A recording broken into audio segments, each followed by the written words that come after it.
So my friend just let me rent her kitten, and I'm gonna keep him overnight and see how this goes.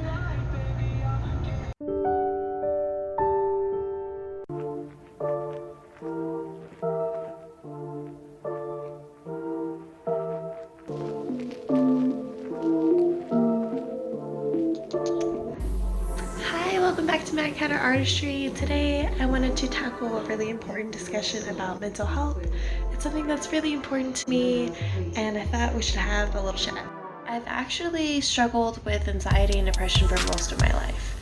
In fact, I've even been diagnosed with bipolar disorder. It's been tough, but I feel like I've learned a lot about myself, and hopefully there's a couple things that maybe I can share with you that might help. According to the National Institute of Mental Health, nearly 17.3 million adults here in the U.S. have experienced at least one major episode of depression. Of the data collected on those treated, an estimated 35% did not receive treatment. 3.2 million children and young adults also suffer from major depressive episodes, but nearly 60% of adolescents went without care. Know that you are not alone. I feel like the discussion of mental health has really become kind of a taboo. I feel like everyone has it, but nobody ever really talks about it, and I would really like to change that. Here's 5 tips to kind of knock back that depression and give yourself a little bit of a breather. Number 1 is to find a creative outlet. Sometimes I find I have a lot of built-up energy. Sometimes it's a lot of really negative energy, but sometimes it's positive energy. But sometimes I find that having a creative outlet is a good way to kind of let go of all that extra energy, all the extra emotions, and it can turn out something really positive. Something I like to do is to write or sing or paint, or sometimes I like to make videos. There are a lot of different things you can do to kind of get out how you're feeling. Second tip, and this kind of brings us back to the beginning of the video, do things that make you happy. Cats, as you can see, I'm Miss Mad Catter. I love cats. They make me happy, especially kittens. So I went ahead and I rented a kitten for one of my best friends, just to kind of turn my day around and make me super happy.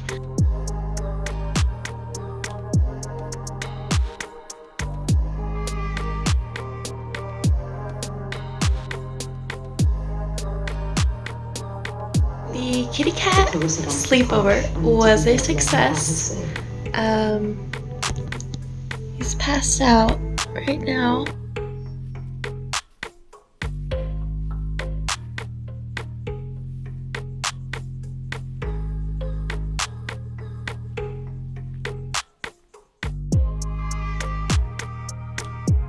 You don't have to go and do something spontaneous like go rent a cat.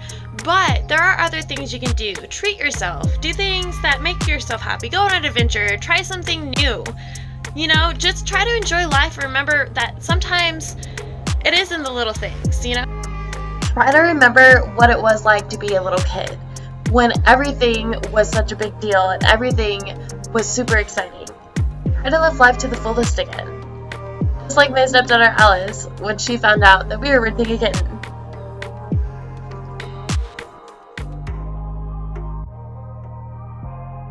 Third tip is really, really important.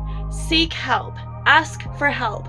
If there's something that's bothering you or you just need someone to talk to you, find somebody that you really trust, somebody that you love, somebody that loves you, and get that off your chest.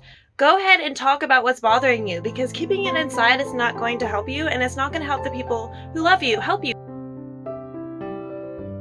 Sometimes you've done all of the above, you've tried talking about it, singing, writing, whatever you try to do, and you're just still feeling kind of icky, and sometimes that happens and the feeling just kind of lingers on. Just try to write it out. I highly recommend renting a kitten. Maybe I should foster him. I suggest taking a mental health day, and that would be your tip number 4. Do not put yourself at risk just so that you can make it to work or do this or do that. If you feel like you can take the day, go ahead and take the day. If depression is an every day or every week or every couple week kind of battle, like it can be for me at times, sometimes these tips can fall a little flat. But tip number 5 usually helps me keep in check. And it's a little bit difficult, but tip number 5 is to keep a schedule. If you're really depressed, sometimes getting yourself out of the house or having responsibilities or this or that kind of keeps you motivated. It kind of gets you out of bed, and sometimes Getting out of the bed is the trick. Those are my 5 tips to kind of help you battle your depression. Hopefully something I said was helpful for you, and if it was, please let me know down in the comments. I'd love to hear about it.